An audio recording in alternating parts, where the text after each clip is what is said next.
There are a few other places that have great resources that I want you to know about. The first is your actual OLS. So if you log into your OLS and you go up to where it says curriculum, this is a quick little drop down that you can get to each of the different courses. So if you go to reference courses and then to math, what you have is we have a few of the different subjects that students use, a few of the different books that they have. We have Math A, Math B, and Math C.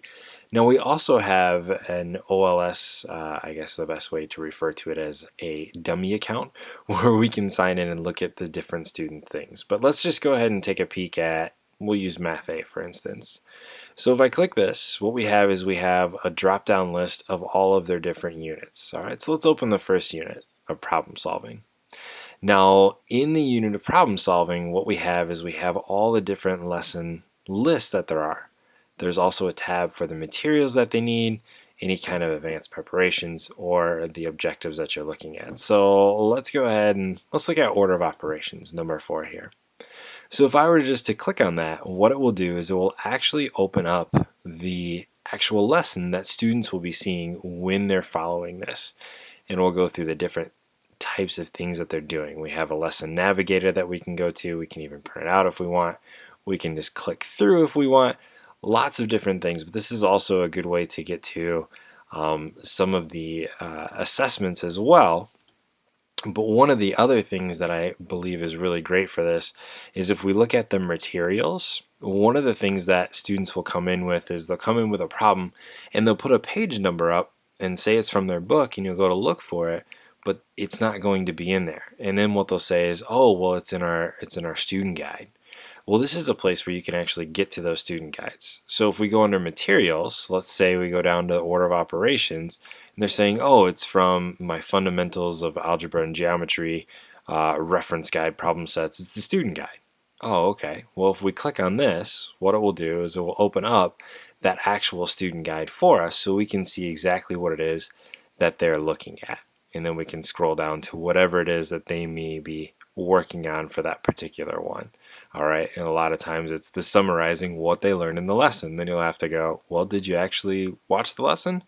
No. Well, then there's your first step, is you send them back and make sure that they watch that before they try to skip to this. But the OLS has a great resources that it's fun to just to poke around to try and get an idea of the different things that you'll come across in mod. So this is another great resource to have. And we have intermediate B and C that are set up the exact same way. So if we look at fractions, and again we can go to the materials for each one of the lessons, as well as the lesson lists and anything else that we need to. So this is all found on your OLS. It's under curriculums, the reference courses, and then of course math, and that's what will bring those up. Now in the dummy account, you should have more access to a few of the other ones, such as pre-algebra, those other courses that you may see in the 8, 9, 10 room. Now another great resource that we have, and this is using our dummy account, is Study Island. So when you log into Study Island using the dummy account, you'll see it'll say National Math Lab 2, but then it'll also tell you that you are currently Bugs Bunny. Well, obviously we know you're not Bugs Bunny, but that's who you get to be on Study Island. Now in Study Island, you'll notice that kids will bring in a lot of different problems from all over the place. Now you can go to Study Island to get problems for them to try, and I'll show you some different ways that you can do that. One of the ways is if we go down, and this is the main page that you'll see. This is the What's New page because you're logged in as a teacher. And what you can do is if you go down to the bottom there on the left-hand side where it says US Programs, and then we scroll down to whatever grade we're looking for. So let's go to 6th grade. If we open that up, we want to go to our Math Common Core. So I'll go ahead and click on the first one there. And then you can see we have all of the different ones that Study Island has on there. Now, obviously, they have a very large test bank that they can choose their questions from, or rather a question bank that they can use for their tests. And what we can do then is we can go in and look at the different parts. So maybe we want to look at writing and evaluating expressions. So if I click on this one, we can go to the lesson for it.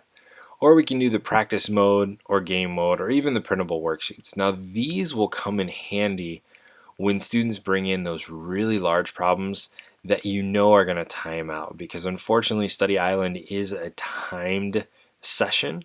So if they're idle for too long, it won't count their work if they come back and try to do it. It'll log them out and say you need to go back in and try again because it's been timed out. So if you know right off the bat that they're bringing in this huge problem that has like 4 or 5 steps to it, and there's no way that you're going to get through it before you're done, you want to let them know ahead of time and just say, hey, this is a long problem and it's probably going to log out. Is that okay? Do you still want to do it, or do you want to grab a different problem? And this would be a place where you could come and do it. If you use the printable worksheets, and then what happens is when we click next, it will go ahead and print out some of these problems. It'll set it up so that way we can take screenshots of them and put them on the board for students to work through. All right, so I'll go ahead and close this. And the other one, this is the one that you're going to see a lot, is the practice mode. And this is what the students will bring in. So it's the actual questions that they have, and you can see here's the session time that's going up at the top there. So Study Island is a great resource to use, especially to pull some extra problems to double check the student to make sure that they're understanding exactly what it is that you're going over. Now another one, and this one is new this year, is from USA Test Prep. And again, we have Georgia Virtual Academy was nice enough to give us a login for it that we can use. So from this, what we can do is we can go and actually look at some different ones. So let's go to 7th grade.